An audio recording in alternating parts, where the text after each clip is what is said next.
এই কাবা ঘর, যেই কাবা ঘর আপনার হুজুর সাল্লাল্লাহু আলাইহি সাল্লামের জন্মের বছর যখন বাদশাহ আব্রাহা লিঙ্কন, ইয়ামানের বাদশাহ আব্রাহা, সে চিন্তা করলো যে কাবা ঘরে সবাই তওয়াফ করার জন্য যায়, হজের জন্য যায়, আমিও একটা ঘর বানাবো, এই ঘরের মধ্যে সবাই আসবে। সবাইকে এইদিকে মুভ করার জন্য সে একটা গির্জা বানাইলো। জোরে কন্যা না কাবা ঘরের আদলে একটা গির্জা বানাইছে। এটার নাম দিছে কুল্লাইফ। নাম দিছে কি? এটা উচ্চারণ করতে গেলেও দাঁত ভেঙে যাবে। কুল্লাইফ, কুল্লাইফ নাম দিয়া সবাইকে আহ্বান করছে। সর্বপ্রথমে যে নাকি এটারে মনে করেন একবারে বিসমিল্লাহ বইলা সর্বপ্রথমে যে উদ্বোধন করছে, এই লোক করছে কি, পায়খানা কইরা, টয়লেট কইরা, তারপরে এটা দেয়ালের মধ্যে মাখাইছে। দেয়ালের মধ্যে কি করছে? সুবহানাল্লাহ। আশ্চর্য ঘটনা ঘটাইছে না? কাবা ঘরকে যারা অপমান করতে চায়, অপদস্থ করতে চায়, আল্লাহ তাআলা তাদেরকে বরদাস্ত করেন না। কথা ঠিক না ঠিক?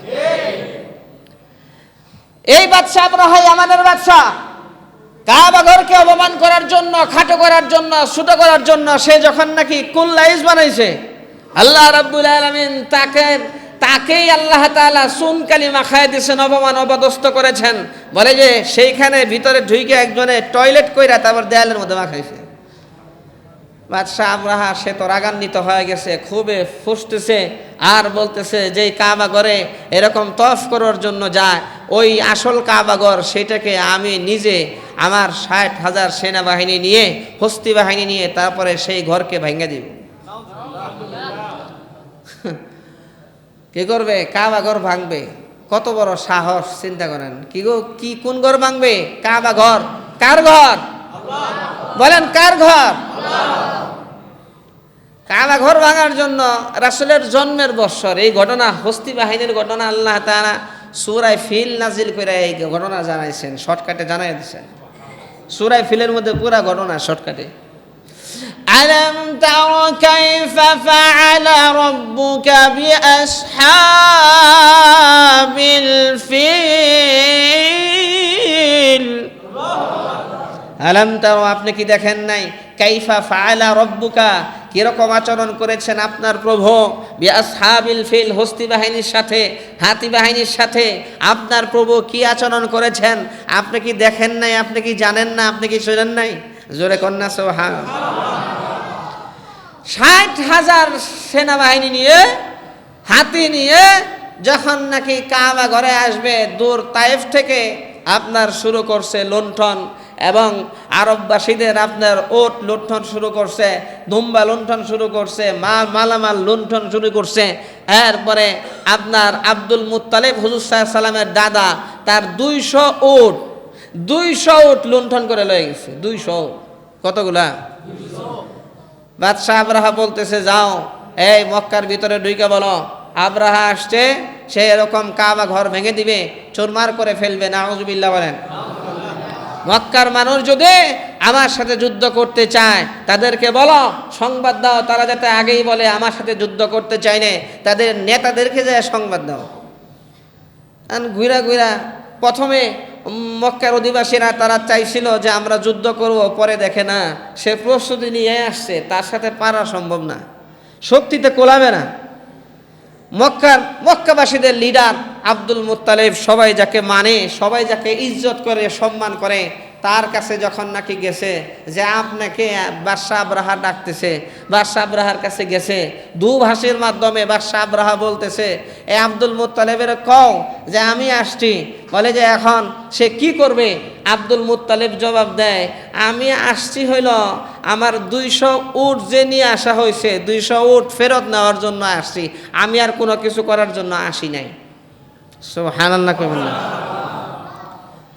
বাদশাহ আব্রাহা বলতেছে, আরে আমি তো মনে করছিলাম মক্কার যারা নাকি নেতা আছে এদের খুব সাহস, এখন দেখি এরা খুব ভীতু। আব্দুল মুত্তালিব, তুমি কি শুধু তোমার উট নেওয়ার জন্য আসছো? তুমি কি জিজ্ঞেস করবে না যে আমি যে এখানে হামলা করব, আমি কাবা ঘর ভাঙবো, এতে কি তোমার কোনো মানে আকুতি বা আবেদন কোনো কিছু নাই যে ভাঙবেন না, একটু দয়া করেন, এই সমস্ত তো কোনো কথা নাই। আব্দুল মুত্তালিবকে যখন বলা হইল, আব্দুল মুত্তালিব তখন বলে যে মানুষ যার যার ঘর সেই হেফাজত করে, ওই ঘরের মালিক আমি না, উটের মালিক আমি, এই জন্য উট নেওয়ার জন্য আসছি, ওই ঘরের মালিক যে সেই হেফাজত করবে। আরো জোরে কন্যা সুবহানাল্লাহ। এই কথা বলে আব্দুল মুত্তালিব বলে যে 200 উট নিয়ে চলে আসলেন, আর মক্কার মধ্যে সকলের মধ্যে এলান করে দিলেন যে তোমরা যার যার মতো ঘর বাড়ির ছাইরা তোমরা এই পাহাড়ের পাদদেশে আশ্রয় নাও, কারণ আল্লাহ রাব্বুল আলামিনের আযাব আসতেছে। আল্লাহ তাআলার কি আইতাছে? আল্লাহ সুবহানাহু ওয়া তাআলা হস্তি বাহিনী যখন কাবা ঘরের কাছে আসলো, আল্লাহ রাব্বুল আলামিন আল্লাহ তাআলার বাহিনী পাঠিয়ে দিলেন। আল্লাহ রাব্বুল আলামিন আবাবিল পাখি, সাগরের কাছ দিয়ে আল্লাহ তাআলা আবাবিল পাখি পাঠিয়ে দিলেন, যেই পাখির কাছে 3টা করে অত্যাধুনিক বম ছিল। জোরে কন্যা সুবহানাল্লাহ। মানুষ বানাইছে পারমাণবিক বোমা, এটা বহন করতো অনেক ঝামেলা, অত্যাধুনিক বিমান লাগে, অত্যাধুনিক জিনিস লাগে, অত্যাধুনিক আপনার প্রযুক্তি লাগে। আল্লাহ সুবহানাহু ওয়া তাআলা দেখেন অত্যাধুনিক অস্ত্র কি, আল্লাহ তাআলা আবাবিল পাখি পাঠিয়ে দিয়েছেন, ছোট ছোট পাখি, এবং 2 পায়ের মধ্যে 2টা করে পাথরের টুকরা, 2টা করে ছোট। কিতাবের মধ্যে আসছে, হাদিসের মধ্যে আসছে, মুশরিদ যাও ডাউল আছে, মুশরিদ ডাউল তো খানা করে নাকি? হ্যাঁ, ডাউল খান না? গোশতের বিকল্প হইল মুসুরির ডাউল। বাবা রে বাবা, আল্লাহ তাআলা কি দিয়া দিছে মুসুরির ডাউলে? বলে যে মুসুরির ডাউলের সমান সমান। কোন কোন বর্ণনায় আসছে যে সোলার সাথে একটু ছোট। তো এরকম এই 2 পাখি, এই পাখির 2 পায়ে 2টা আর ঠোঁটে 1টা। জোরে কন্যা সুবহানাল্লাহ। যাকে যাকে পাখি আসছে, আসার পরে একটা করে বোমা মারে, আর মাথার চান্দির মধ্যে পড়ে। মাথার চান্দিতে গিয়া মনে করেন এমন স্পিডে ঘুরান দেয়। স্পিড কত প্রকার ও কি মাথার চান্দির মধ্যে গিয়ে এমন স্পিডে ঘুরান দেয় যে মাথার মগজগুলা সব এলোমেলো কইরা গলার ভিতর দিয়া নাইমে পেটে গিয়ে আবার ঘুরান মারে। এমন ঘুরান মারে, বলে যে একেবারে চিবানো ঘাস, যেরকম ঘাস চাবাইলে গরুতে উঠে ঘাস চাবাইলে যেরকম হয়, বুঝছেন? তো এইরকম অবস্থা একটা মানুষের, একটা হাতির এরকম অবস্থা হয়ে যায় এটা পড়লে। জোরে কন্যা সুবহানাল্লাহ। বাদশাহ আবরাহা হের গায়েও পড়ছিল, এর ধৈর্য যখন নাকি তার সেনাবাহিনী নিয়ে যাচ্ছিল, আঙ্গুলগুলা, হাতের আঙ্গুল জোড়ার থেকে খৈসা খৈসা পড়তেছিল। মানে কত ভয়ঙ্কর আযাব চিন্তা করেন। আঙ্গুলগুলি, হাতের আঙ্গুলগুলা, পায়ের আঙ্গুলগুলার জোড়ার থেকে খৈসা খৈসা খৈসা খৈসা পড়তেছিল। একবারে সব শেষ, জোড়া জারি যা আছে সব শেষ। আল্লাহ সুবহানাহু ওয়া তাআলা দেখায় দিয়েছেন। আল্লাহ রাব্বুল আলামিন মক্কা নগরীর যে মানুষ, মক্কার মানুষদের দাম বাড়ায় দিলেন। আল্লাহ তাআলা নিজের ঘর আল্লাহ নিজে হেফাজত করলেন।